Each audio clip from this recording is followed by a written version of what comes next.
Hey there guys, it's Rick here with AirgunWeb, where we tell you the facts, not fluff, and I have kind of an interesting video for you. I've got this in. This is the BM8, the Black Bunker, is that what it says? Black Bunker BM8 compact carbine survival rifle. But this is, I'm actually in the middle of doing an article for Airgun Depot on this product, one of their definitive guides. And that's a very sort of, you know, this is what it does. It's not opinion based. It's not buy it, don't buy it. It's just facts. This is what the gun is, and if that fits what you're looking at, you know how to make the most out of it. So that's what the definitive guides really are.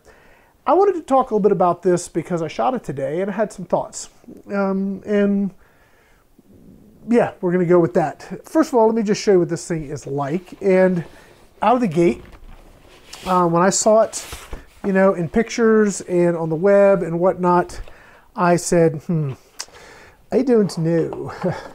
Is it really going to be something that is really viable, decent airgun choice? And I was not sure.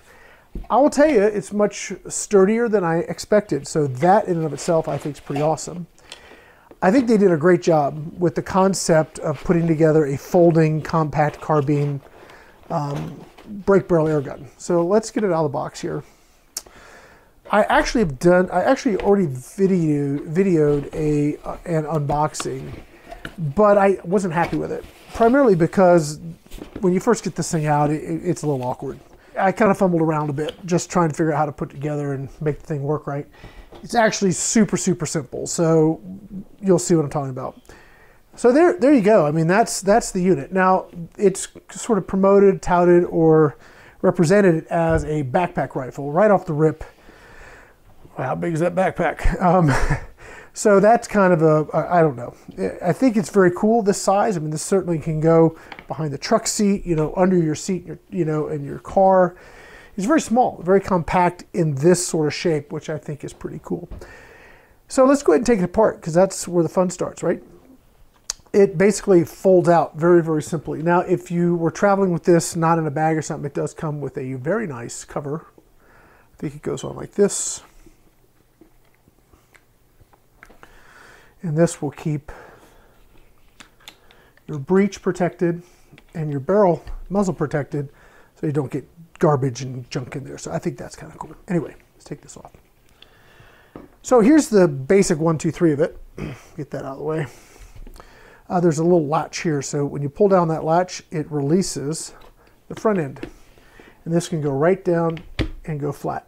This is your cocking lever. We'll get to that in just a second. And then this side just falls free. There you go. There is your box, toolbox, put safety on.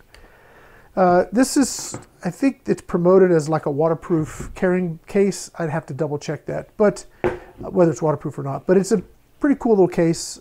Let's really quickly, you can just see how much space is in it. So some pellets, I would put like a patchworm, something like that, maybe a toolkit. You're going to want a toolkit. Well, I'll get to that in a minute. Okay, and close it up. Okay, I would not think this particular model would be waterproof because I can see gaps in it. So anyway, but it's a cool little kit. Here's your cocking arm. It drops right into place. Okay, so if you've looked at a break barrel, there's always an arm. That's as you cock the barrel, this arm is pushed down. It compresses the spring or piston, locks into the sear, and there you go. Well, in order to fold this, right, you couldn't have that in the gun, right? So you would have to stow it. And they did a really cool thing here. That just drops into place, and then this little bit rotates and locks. There's a little button there to release it when you go to stow it again. But with it locked into place, now you've got a basic, there's your break barrel. I think that's pretty cool. Now, a couple things about this. This is touted again as a survivalist gun. And I'm going to talk, this is personal Rick opinion, okay? I've done a lot of maintenance on break barrels in the past, taking them apart, putting them back together, replacing springs, gas rams, all that kind of stuff, piston seals. And it's doable. It's certainly a skill set that most people can get, okay? So it's not an impossible thing. You don't need to be a genius or a mechanical whiz-bang to do it. You just need to take your time and be willing to maybe to break a couple as you learn the process. And this looks like a pretty straightforward, you know, deal once you get it, you know, out of the synthetics.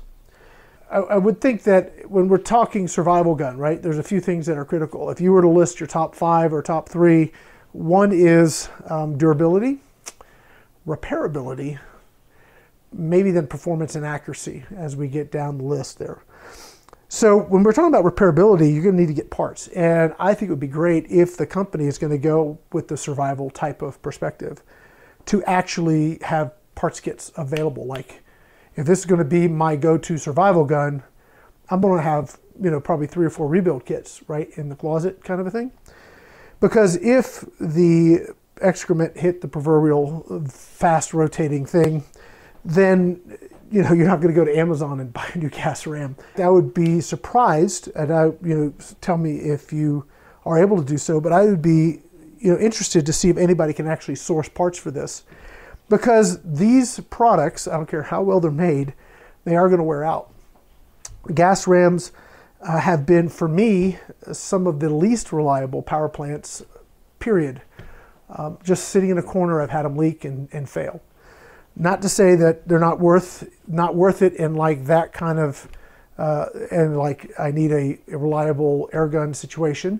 No, I've had some really, really good ones. And there are some that can be rebuilt. Like the Hatsan has their Vortex or Vortex gas piston. It can be rebuilt. That's pretty cool. At least they used to be able to be rebuilt, and then you could refill them. And that's kind of a cool thing. So O-rings, rebuild it. That's kind of nice. Personally, I'm a fan of power in that type of survival thing. I want something that's going to do more than rabbits and squirrel, personally. So I'm looking at an unregulated PCP, something from an Evanex line, probably just because they're so incredibly simple to work on and have very few O-rings really to deal with. And you can get parts, at least if you can, when they're in production, you can stock up on parts and have enough parts to last you a lifetime. So that would be my personal preference. Like the old Winchester 7045 is a great example of like an Evanex gun that was put out by Winchester or licensed by, how that work? Daisy owns the Winchester license. Anyway, it's a cool gun. It only has a few O-rings. It's super easy to work on. And unregulated, puts 230 foot-pounds out, multi-shot, 45 caliber. That to me, that is, I mean, I can take a lot of game. I can take pigs, I can take deer, I can take coyote, I can take a lot of things. It was very accurate out to 50 yards, could put power on target. To me, that's what I would say a survival gun. You'd need maybe several rebuild kits just to have on hand, because you're going to have to reseal it. Just like you'd have to repair this in the Great By and By, you're going to need to reseal a PCP. And then people are going to say, well, Rick, what about filling them? Well, the same thing. I would have a hand pump, maybe a couple, and I would have rebuild kits for those and know how to rebuild them. Because if we were ever in that situation where that was your lifeline, you're not going to be down at the range shooting a doggone thing. All right, so it's not about, I need a compressor to fill it up because I want to shoot 50 times today. You're going to shoot 5, and then you're going to top it off with your hand pump and save it for the next time you need to shoot 5. You're not going to be, things are not going to be as they are. So from a survival perspective, from that time thinking, personally, I want power. I'm probably going to be looking at a PCP, a very simple one that I can work on, have a bag full of O-rings, and be good to go. Back to this, however.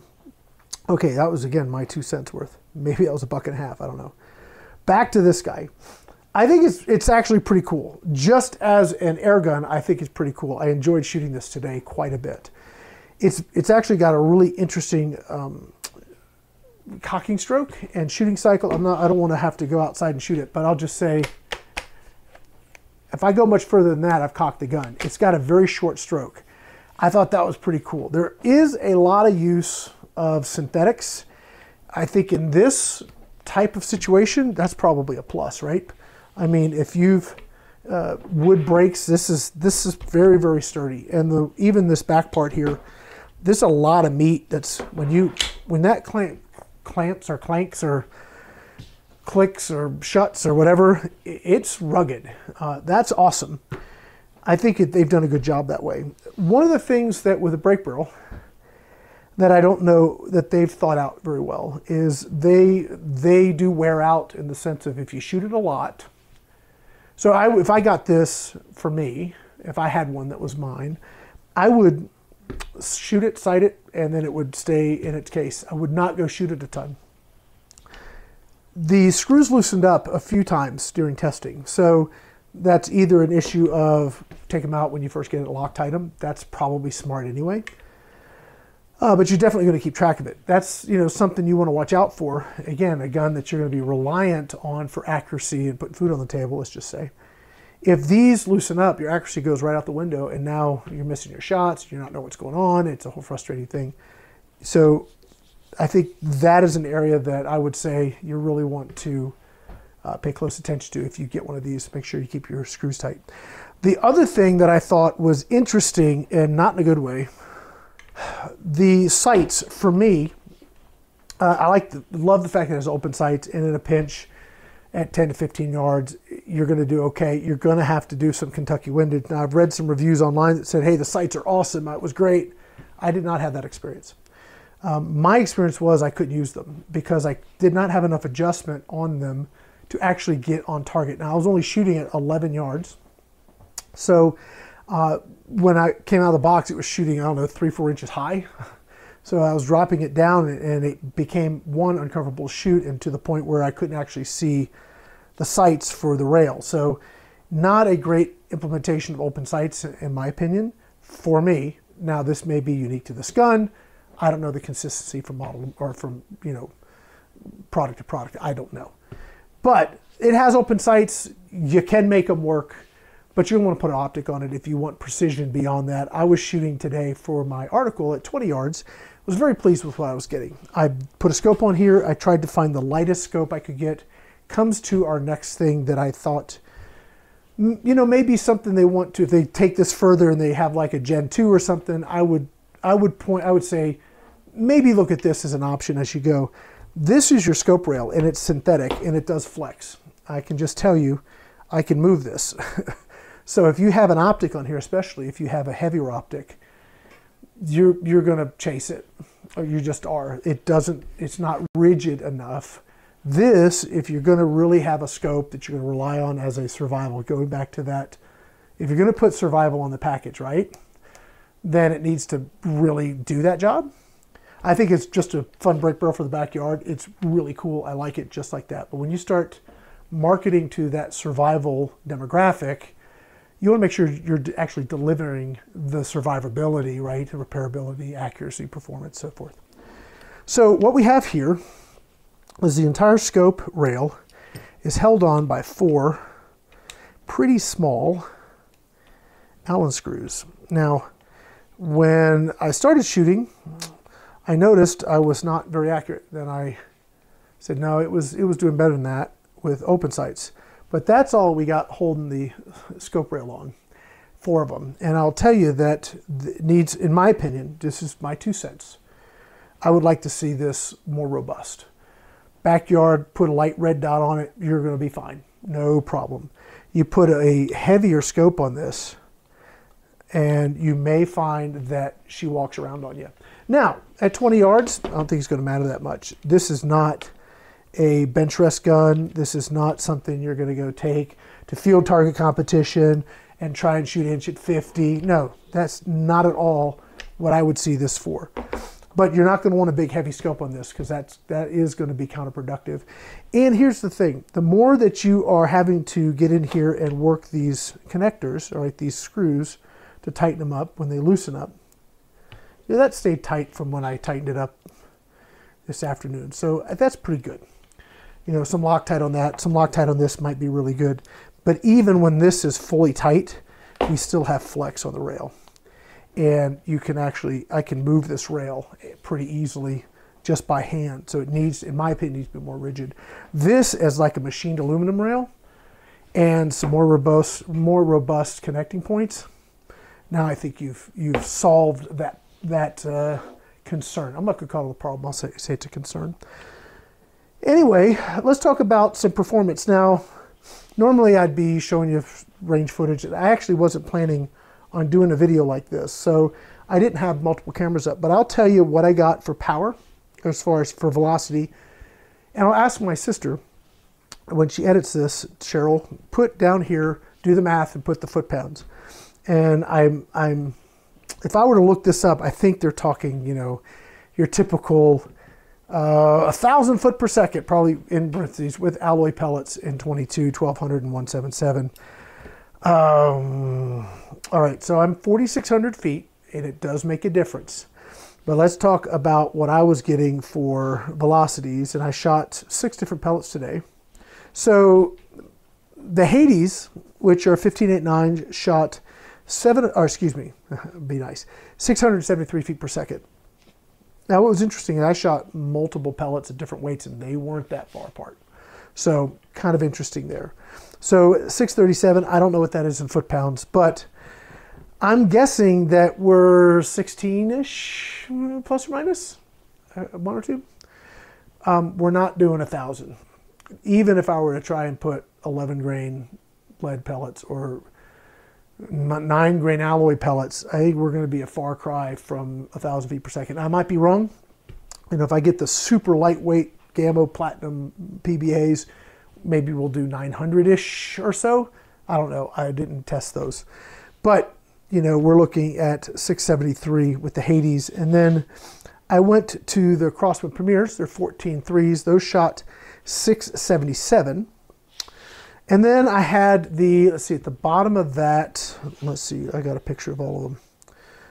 Okay, the 18.13s, and they didn't drop as low as I thought. They dropped to 606, so obviously a drop in velocity, but they're much heavier. And then we come up to another 15.89, which was the H&N 15.89s, and I think if I'm correct there. Yes, and those came in at 619, so a little bit slower, kind of odd there. And then we had the Polymags. Polymags, I think, are 16-ish. I think 16 is probably 15.89, 16 is probably your sweet spot. Although I did have, let me take that back. We did have one that was much heavier do very well. 656 on those. And I think the one we'd get the most power out of were the 19 grain Barracuda Hunter Extremes at 651. Now, let's talk about accuracy, right? So when we talk accuracy, and I have, again, I have photos. My sister should be putting this up on the page. Well, before we talk accuracy, let's talk about the shooting cycle. Shots, the cocking stroke is very short. I like that. It's very, I found it easy and enjoyable to shoot. So first off, let me just say that some spring guns are not easy to cock and they're not enjoyable to shoot. And it's usually the more powerful they are, the less enjoyable they are for me. Maybe you're different, but that's for me. I found this pleasant. I would easily sit down at the bench and shoot for an extended period of time, whether testing or just having fun. I would have no problem doing that with this gun and thoroughly enjoy myself. The trigger is interesting. There is no stage to beat that I can see.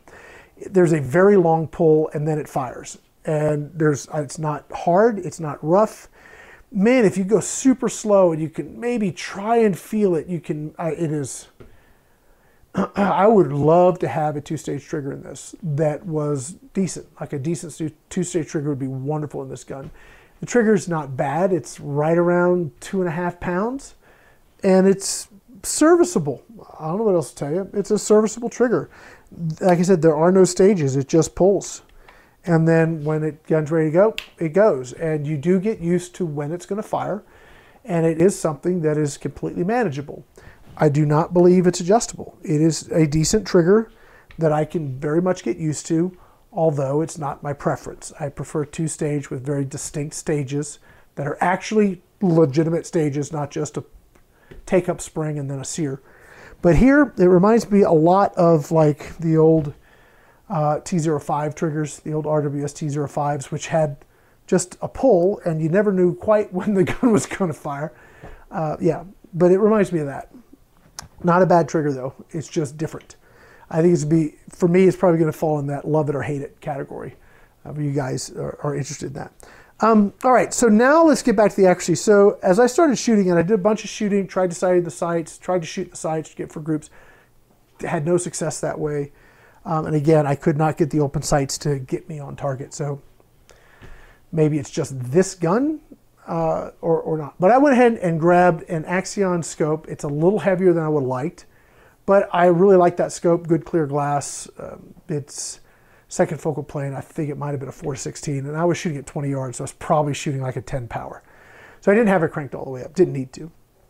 Anyway, first group was with the Hades, and it kept in the black, right? So if I was hunting squirrel, rabbit, whatever, I'd be good to go. Now, I did come back to the Hades after I'd shot a whole bunch. One, to see if they were consistent, like I got the same thing again, and if I'd gotten any better with just the technique of the gun. The other thing, this being a Springer, you do have to hold it. You can't just rest it or bipod it. I bet you if you try that, you're going to find yourself frustrated with accuracy. So I used actually this position right here, using my fingers on the screws as my sort of default hold place that I always went back to. Seemed to work very well for consistency. So that's what worked for me. Okay. Also, the pull length on this, I forgot to mention, the pull length on this is extremely short, right? I found myself more putting it into my chest and into my shoulder like this. Anyway, it's fine. It's just short. So it was a very comfortable shoot. I didn't have any issues with it. Anyway, so the first group, definitely more than an inch at 20. Not what I'm looking for a precision gun.